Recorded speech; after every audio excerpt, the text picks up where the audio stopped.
Hey guys, and welcome back to my channel. My name is Melissa Siegel and I'm a professor of migration studies, and this is a channel about all things migration.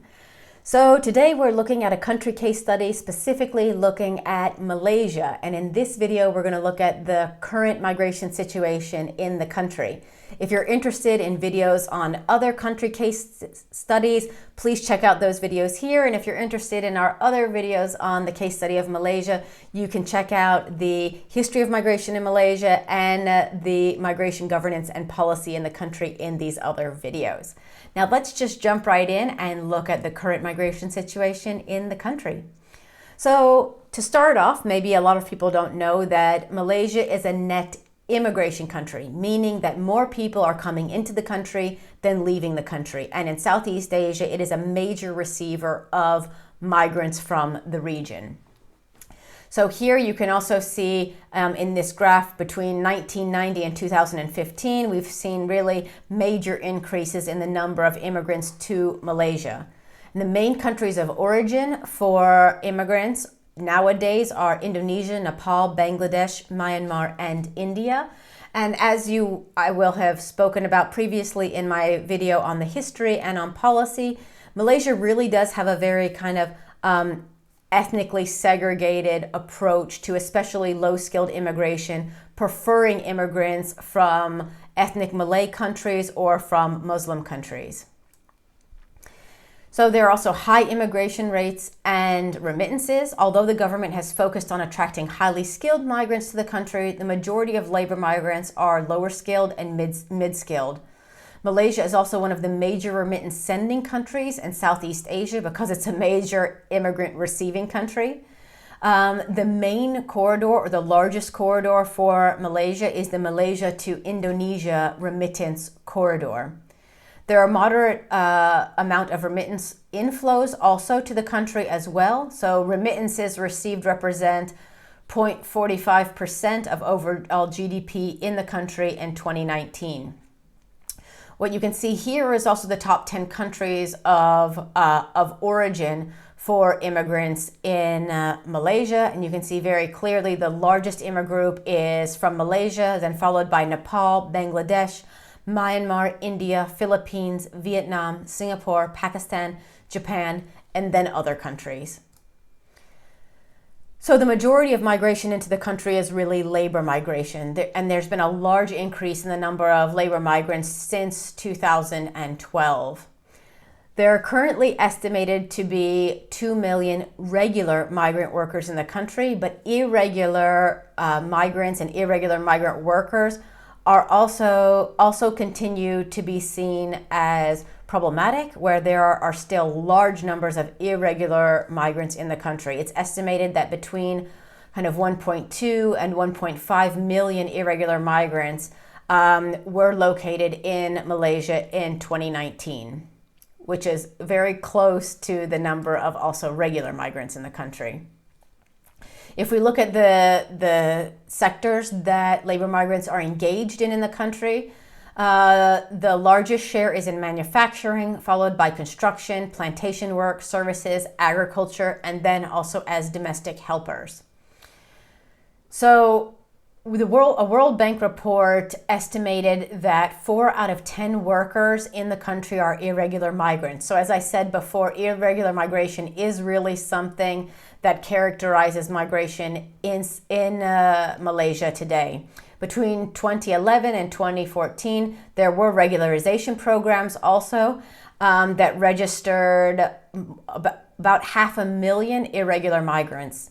In 2017, irregular migrants were allowed to register for a temporary enforcement card, but only those with a fixed-term employment contract were eligible. And at that time, around 160,000 registered. Between 2016 and 2018, there was a rehiring program to register and identify irregular migrants who are currently employed and entered Malaysia legally. At that time, over 700,000 registered. There's also been the 3+1 amnesty program, which was a voluntary return without punishment in Malaysia. And that had around more than 800,000 since 2014. we saw go through that program.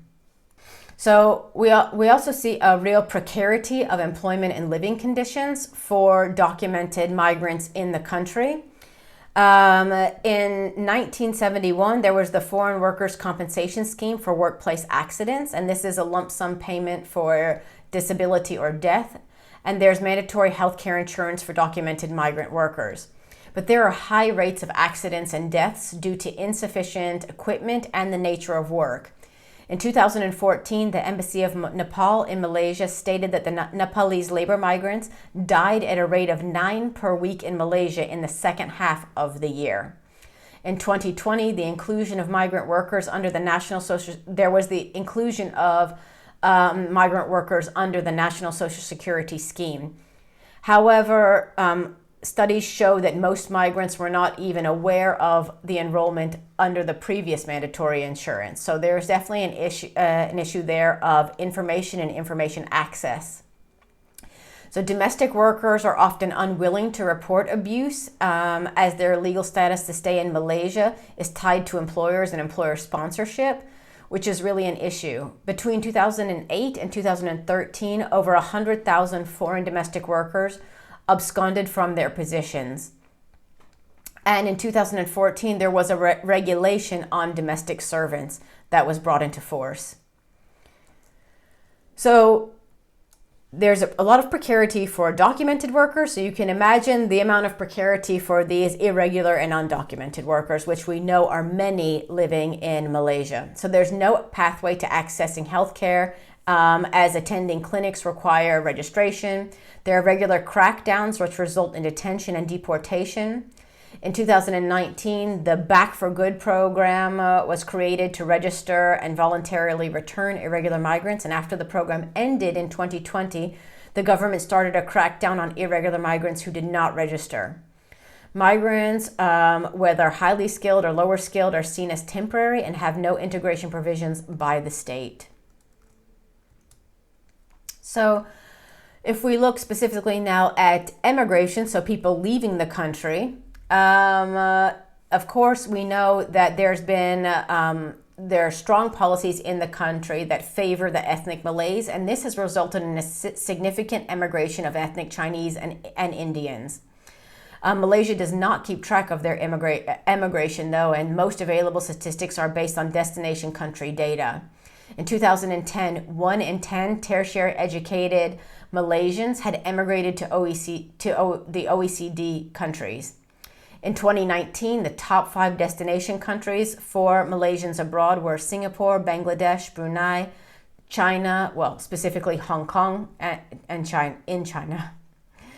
There's also a lack of data collected on immigration reasons and disaggregation of immigrants.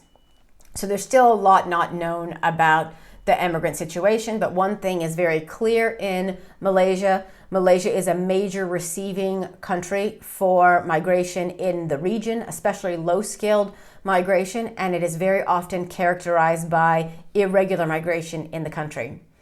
So that's a quick snapshot of what the migration situation is in the country right now. If you have experience in Malaysia, if you're interested in other things, please give us some comments down below. Tell us your own experiences. We'd be really happy to hear them and engage with your comments. Again, if you're interested in other videos in this series, please check this out. And I hope to see you next time. Bye-bye.